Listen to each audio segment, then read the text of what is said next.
নমস্কার বন্ধুরা, কেমন আছেন আপনারা সবাই? আশা করি সবাই খুব ভালো আছেন। চলে এসেছি আমি আর একটা ভিডিও নিয়ে। এটা হচ্ছে একটা ব্রেকফাস্ট রেসিপি, নাম হচ্ছে সেট ধোসা, সঙ্গে টমেটো রসুনের চাটনি। দেখতে পাচ্ছেন এটা কতটা সফট হয়েছে। চলুন দেখা যাক এটা আমি কীভাবে বানিয়েছি। সবচেয়ে প্রথমে আমি এই 1 বাউল মতন সুজি নিয়ে নিলাম। সুজিটা খুবই মিহি না পাতলা সুজি, যদি আপনাদের কাছে মোটা সুজি থাকে তো একটু মিক্সারে ঘুরিয়ে নেবে। আর ওইটাতেই আমি 1/2 বাউল মতন চিড়ে নিয়ে নিয়েছি। অনেকে চিড়ে পোহা কিছু বলে থাকে। এটাই আমি ভালো করে ধুয়ে নিয়েছি, ধুয়ে নিয়ে নিলাম। আর এই বাউলেই আমি 1/2 বাউল মতো টক দইও নিয়ে নিয়েছি। এবার সবগুলোকে খুব ভালো করে মিশিয়ে নেব। যদি প্রয়োজন পড়ে তো একটু সামান্য জলও দিয়ে দেবো।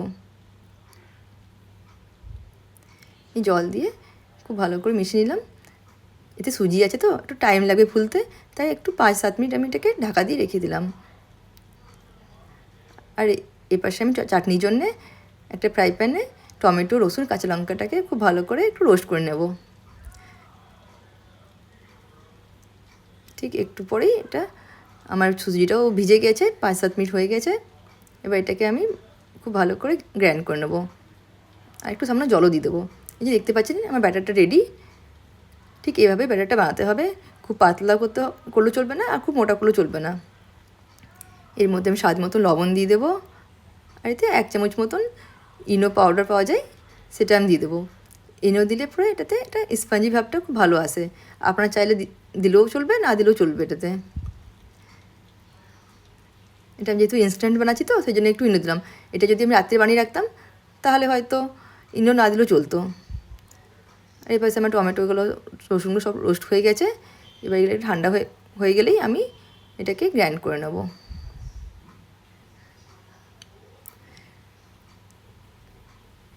এই যে ঠান্ডা হয়ে নামিয়ে নিয়েছি। এবার এটাকে গ্রাইন্ড করে নেবো। আর ওইটাতেই আমি একটু কারি পাতা একটু সর্ষে ফোড়ন দিয়ে পরে চাটনিটা একটু ছুঁকে নেব। জাস্ট দুবার নাড়াচাড়া করে নেবো। আর এর মধ্যে একটু স্বাদ মতো লবণ আর একটু চিনি দিয়েছি। চিনি দিলে একটু চাটনিতে ব্যালেন্সটা হয়। এই যে চাটনি আমার রেডি। আর ওইদিকে ব্যাটারটাও আমার বেশ ফুলে গেছে। এবার এটাতে আমি একটু অয়েল দিয়ে দিলাম, তেল দিয়ে পরে ব্রাশ করে নিলাম। এবার এক এক করে আমি ধোসার জন্যে দিয়ে দেবো। এই 1 হাতা কিংবা 1.5 হাতা দিয়ে পরেই আমি ধোসাগুলো বানিয়ে নেব। এগুলো খুব পাতলা পাতলা হয় না, মোটা হলেই বেশি ভালো হয়, স্পঞ্জি ভাবটা থাকে। এটা দিয়ে ঢাকা দিয়ে দেবো। ঠিক 2 মিনিট পর আমি এটা খুলে দেখবো যে বেশ সুন্দর জালি জালি ভাবটা ফুটো ফুটো হয়ে গেছে। এর উপরে আমি একটু সাম্বার মশলা যেটা হয় সেটাকে একটু হালকা করে দিয়ে দেবো। একটু ছিটিয়ে দিলাম মশলাটাকে। এবার 2 পাশটা ভালো করে ভেজে নেব।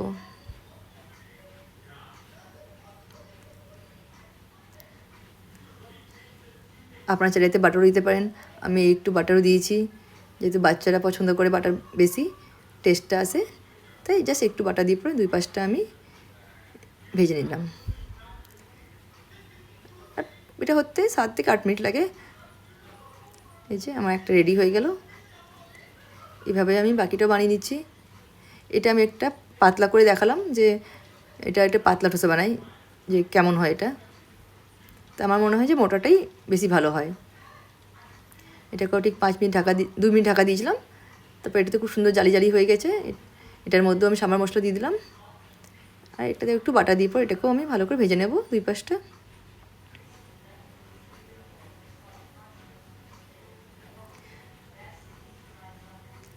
আপনারা চাইলে বাটার দিতেও পারেন, না দিলেও একটু সামান্য হালকা তেল দিলেও হয়ে যাবে। এইভাবে আমি বাকি সবগুলোই বানিয়ে নিলাম। এটা সকালে ব্রেকফাস্ট জন্য এটা খুব তাড়াতাড়ি হয়ে যায় যদি ব্যাটারটা আগেতে করা থাকে তাহলে। আর এটা যেহেতু সুজি আর চিড়ে আছে তো এটা খাওয়া শরীরের জন্য বেশ ভালোই আছে। দেখতে পাচ্ছেন আমি সার্ভ করে নিয়েছি। তো এই ছিল আজকে আমার ব্রেকফাস্ট রেসিপি। খেতেও ভীষণ টেস্টি, দেখতেও সুন্দর হয়েছে। যদি আপনাদের এটা ভালো লেগে থাকে তাহলে নিশ্চয়ই জানাবেন। Thank you.